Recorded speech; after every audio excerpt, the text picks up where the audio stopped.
book 73 of 2020 was I Am Enough by Marisa Peer. So I am familiar with Marisa Peer because I have watched a lot of her YouTube videos, or just kind of her in conversation with other people on YouTube videos and like podcasts and things like that.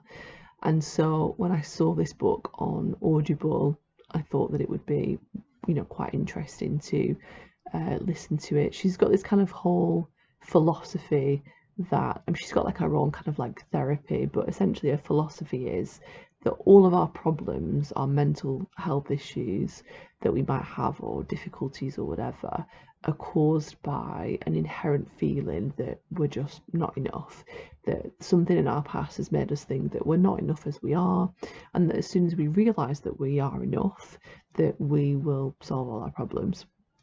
So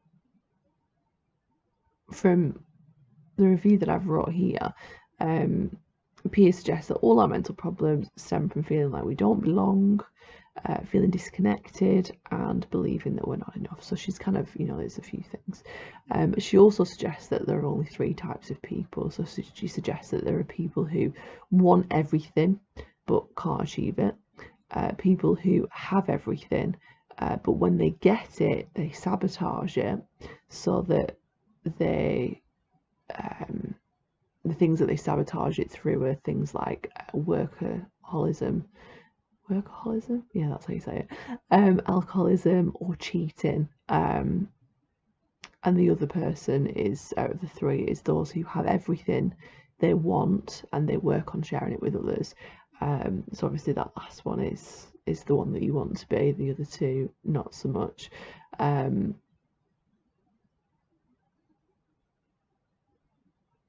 So Peer suggests that we can all be that latter person, but we've got to train our subconscious through hypnosis, through positive thinking, through positive self-talk, and through visualisation, so that we can kind of reframe our reality and change our thought patterns. It's interesting, actually. I was never a kind of a fan of things like hypnosis. I thought, oh, that's a lot of rubbish.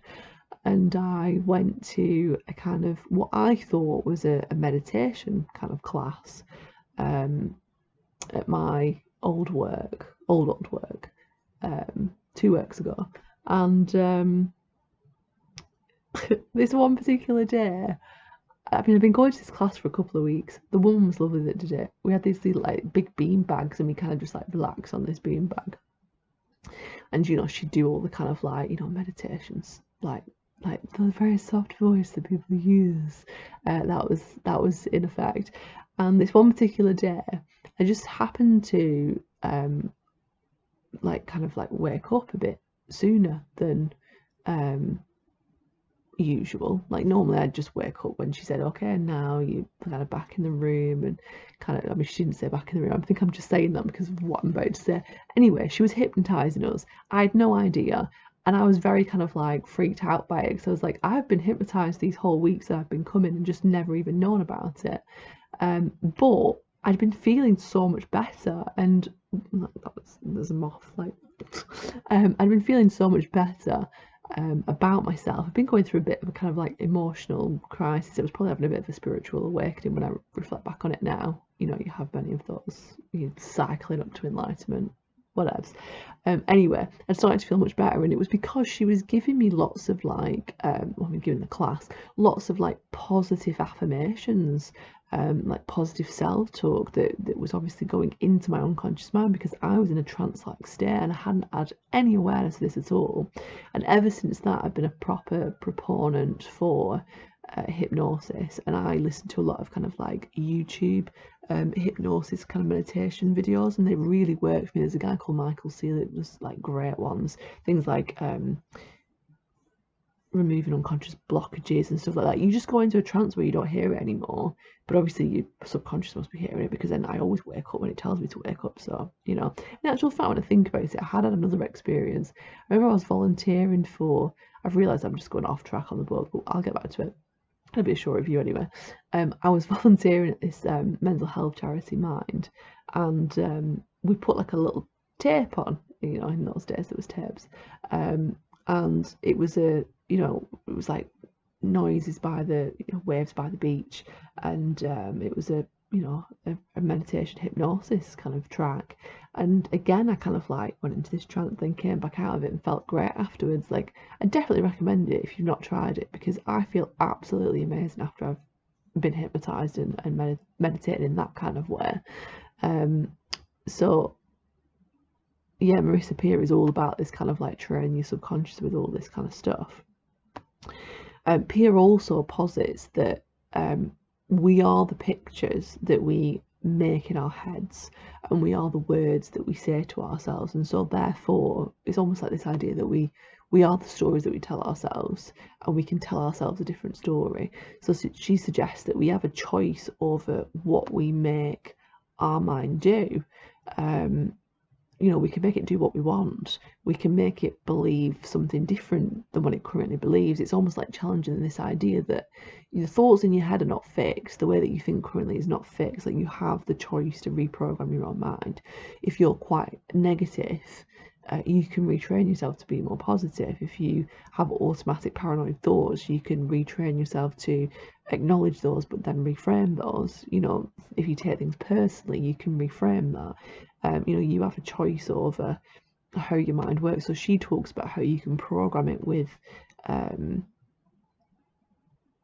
clear instructions. She's very much an advocate for give your brain clear instructions of what it needs to achieve what you want it to achieve, so that you can replace those inherent phrases that are in your mind. They might not even be yours. They might have come from parents or teachers, or people that were around you that have said things to you that have just stuck into your thinking that you're perhaps not even aware of.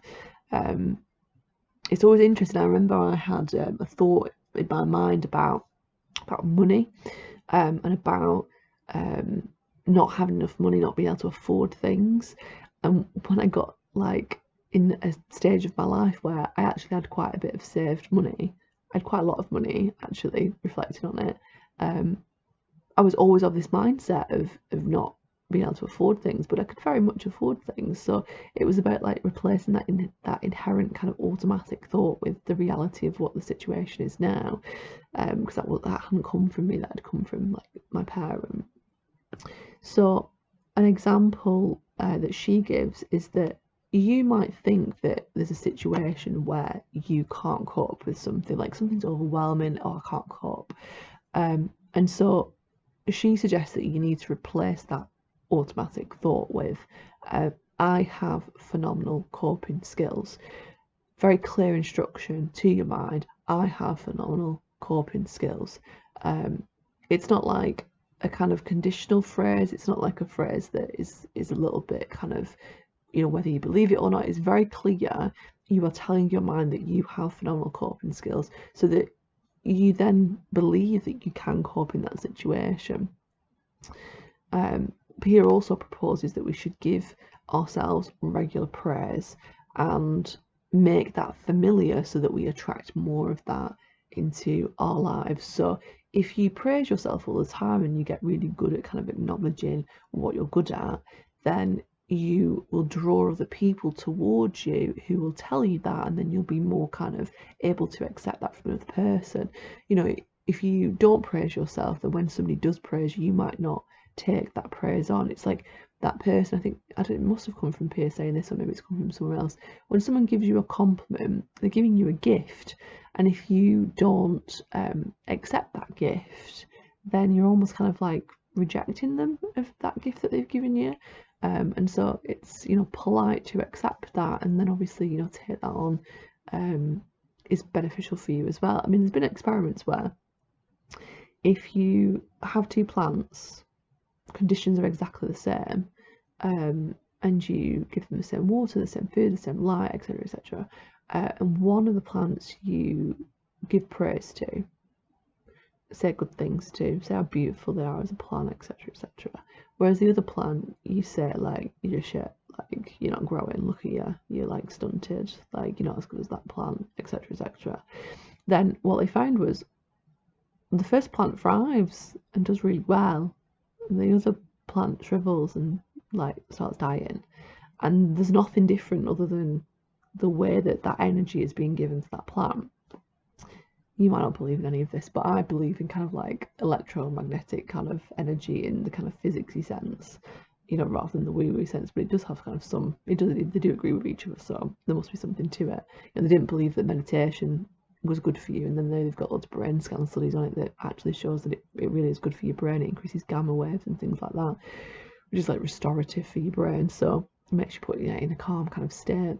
Anyway, so you know, if you look in the mirror and you're saying horrible things to yourself all the time, you're obviously not going to be very confident. You're going to have lots of kind of psychological issues with yourself.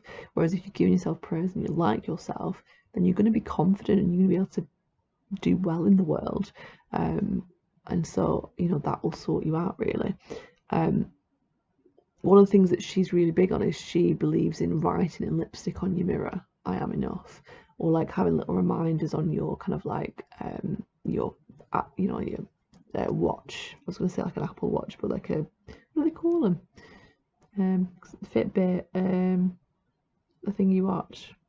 Oh, I can't remember the name of it. Not a computer. Anyway, you know what I mean. So putting things on there, or putting things on your phone as little alarms to kind of remind you throughout the day. She talks about lots of kind of examples of people who've done it and it's really been transformative for them as people. Which sounds ridiculous, isn't it? It's just something so simple, like just give yourself some positive feedback and you'll feel a lot better. You know, you don't need to go to years of therapy. Like you can just kind of like believe that actually you are enough. She also suggests completing things that you hate first, so that accomplishment leads to neurological cravings to continue and to keep achieving, to keep doing things that you kind of don't like. To do one thing every day that you believe in, so that you believe in your capability to be successful. You know, if you constantly show up for yourself and you constantly do the things that you'll say you'll do, you get quite confident in believing that you're a capable person. I mean, an example being, if I say to myself that I am going to, I don't know, go for a run once a week, every week, I stick to it. And I stick to it because I show up for myself and I then feel good after I've done it that I stuck to what I said I was going to do. Because I never feel like running. I never want to go running. I never, you know, think, oh, I'm really looking forward to this run. That never happens. But I make myself go and I do it because then I know that I'm capable of making myself do something that I don't like. It gives you that kind of self-confidence that you can do what's in your best interest even against like friction, which makes other things in your life a lot easier to do because you know you've got that discipline, you know you've got that kind of ability to do other things as well. Like, you know, if you do something and you're successful at it, then you grow in confidence that if you do that again you'll be successful in that, and then that branches out and it becomes kind of like this big snowball, and then you just get really good at trusting yourself and being able to do things without needing someone to kind of give you that push. You start believing in yourself.